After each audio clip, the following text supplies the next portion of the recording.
Bu konuda gerçekten bilgisi, deneyimi olan iki tane arkadaşla birlikteyiz. Muhakkak ki bilecektir bunu. Kesinlikle. Kesinlikle. Yani ötesi berisi yok bu işin.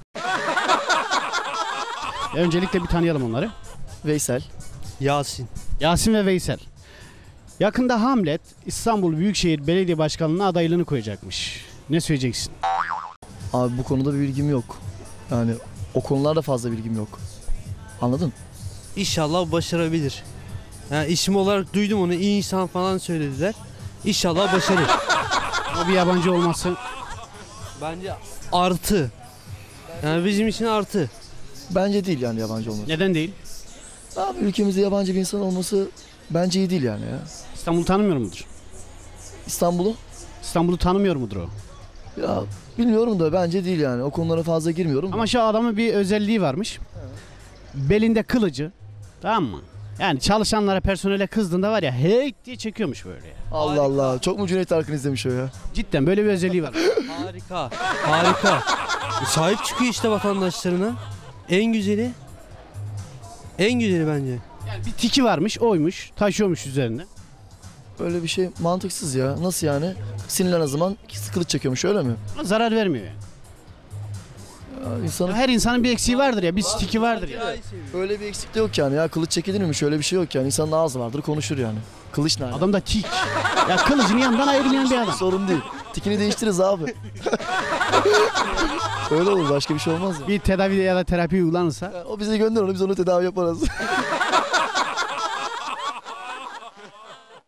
Şimdi yanımızda Hozatlı biri var. Dersimliler. Ben memlekette yani daha doğrusu gurbette Hozatlı'yı yakaladım. Tanıyalım seni. Yılmaz Doğan benim adım. Hozatlıyım. İsmini bir daha söyler misin? Yılmaz Doğan. Benim ismim de Yılmaz Can Şare. Hem de adaş çıktık. Adaşız. Hı. Ortaya alalım sizi. Yılmaz sen bilirsin bunu. Yakında Hamlet İstanbul Büyükşehir Belediyesi'ne adaylığını koyacakmış. Ne diyeceksin? Vallahi mutluluklar diliyorum ona. Yani sonuçta tam olarak bir bilgim yok ama konu hakkında. Hamlet'e mutluluklar mı diyorsun? Yani yapacak bir şey yok. Beni affedin ne yapayım? Hemşire ama. Bir şey diyemeyeceğim o konu hakkında. Tam olarak Hozatlara bilgim selam. yok. Hozatlara selam. Merhabalar, biz sizi tanıyabilir miyiz? Merhaba efendim, ben emekli İş Bankası müdürlerinden Turhan Günsal. Memnun olduk efendim. Sağ ol. Turhan Bey, bu Hamlet yakında İstanbul Büyükşehir Belediye Başkanlığı'na adaylığını koyacakmış. Ne söyleyeceksiniz? Hamlet kimdi onu tanımıyorum. Gelecek buraya. Belediye İstanbul'a aşığı, İstanbul'u çok seven biri. Evet. Ondan bizim bir kere her konuda uyuşmazlığımız var. Demiş ki ben İstanbul'u çok iyi tanıyorum, biliyorum. Evet, Ben evet. oraya iyi bir şekilde hizmet edebilirim. Mümkün değil. Mümkün değil. Yapamaz. Çünkü bizim örf ve adetlerimiz başkadır. Onların yaşayış tarzı başkadır. Onların görgüleri başkadır. Bize uymazlar diyorsun. Bize katiyen uymaz. Olmaz. Kaç yıl efendim müdürlük yaptınız? Ben 20 yıl yaptım. 20 yıl. Dile kolay bir ömür yani. Hamlet kim ya?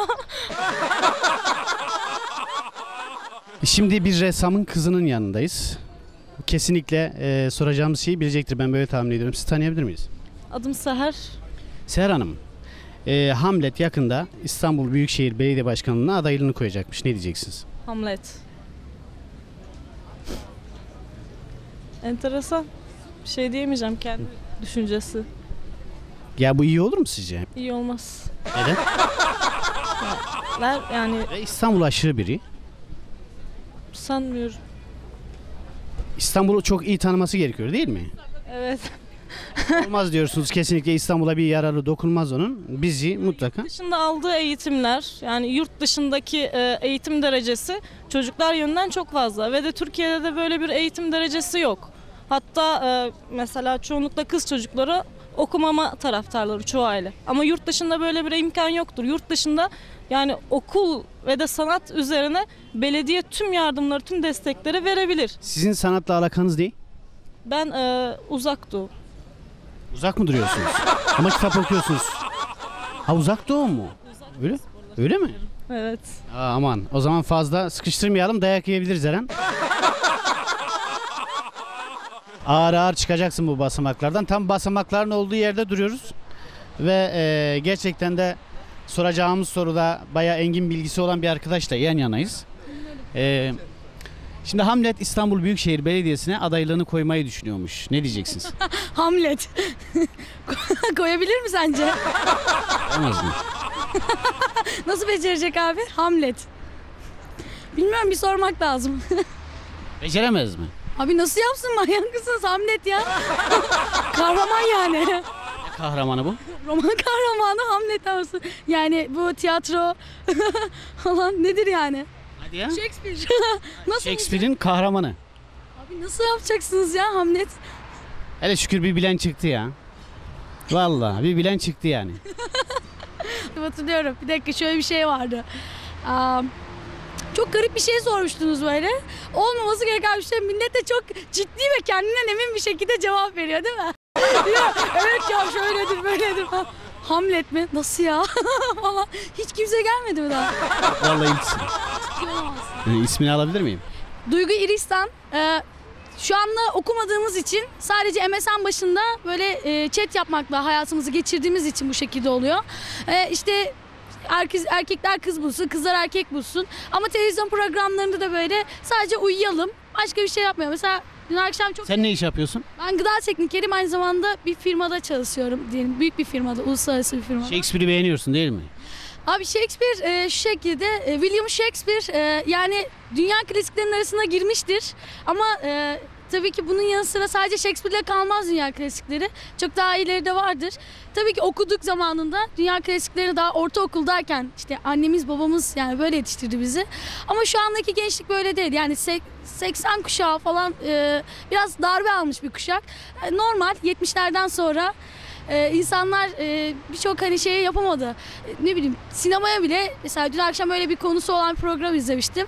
Sinemaya bile darbe gelmişti. İnsanlar sinemaya gidemiyorlardı. Birçok şey yasaklandı. Yani biz öyle büyüdük ama okuduk ya. Okuduk yani. İlkokul mezunu anne babanın çocuğuyum ama üniversiteyi de okudum ama üniversitede okuyup da hala Shakespeare'i bilmeyen varsa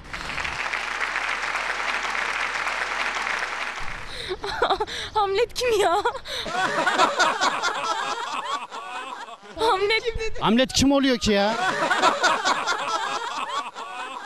Ya Hamlet Shakespeare'in bir oyunudur benim. İkinci bilensin. Şu an ikinci bilen. Bir tanıyabilir misin abi? Fatih. Fatih abi ne iş yapıyoruz? Burada kumpirciyim. Öyle mi? Hayat nasıl? Berbat. Baksana burada oturuyoruz çay içiyoruz. Vallahi çok kötü. Şartlar kötüye gittiğinde hep çay mı içersiniz? Ya abi ne yapacağız? İş olsa içmeyiz zaten. İş olsa zaten başımızı kaldıramayız. Yani yalan mı yani? İş olmayınca böyle çay içiyoruz. Mezuniyet durumu ne abi? Lise mezunuyum. Fatih abi sen bunu bilirsin. Şimdi Hamlet yakında İstanbul Büyükşehir Belediye Başkanlığı'na adaylığını koyacakmış. Hamlet mi? Hı hı. O dirilecek mi? Mezardan mı çıkacak o? Bilen biliyor yani. Bilen biliyor. Mezardan çıkacaksa tamam bir şey demiyoruz yani. Çok az sayıda Topbaş insan ne bunu yapmış? bilir. Kadir Topbaş ne yapıyor o zaman? Bilmiyorum ki ne yapıyor? Ya ne yapacak o adam? Onu paketleyecekler mi? Çalışıyor mu? Ya bırak Allah izin versen. Metro yapmış görmüyor musun? 3 durakta arası metro yapmış, otobüsü kaldırmış. Ya iş mi yani? Yani iş mi yapıyor yani? Yapıyorsa yapıyordur ya. Bir şey diyemeyiz. Peki sizi tanımak keyif vericiydi. Teşekkür ederim. Hamlet'i de biliyorsunuz, Yani. Shakespeare'i de biliyorsunuz. Yani biraz Ama biliyorsun. inanın bana Biraz çok insan bilmiyor. bilmez abi, ne olacak adamlar? Mozart mı dinliyorlar? Yani dinlemiyor ki adam. Sanat yok, iş yok, okuma yok, kitap derdi yok. Bak biz de geçenleri izliyoruz burada.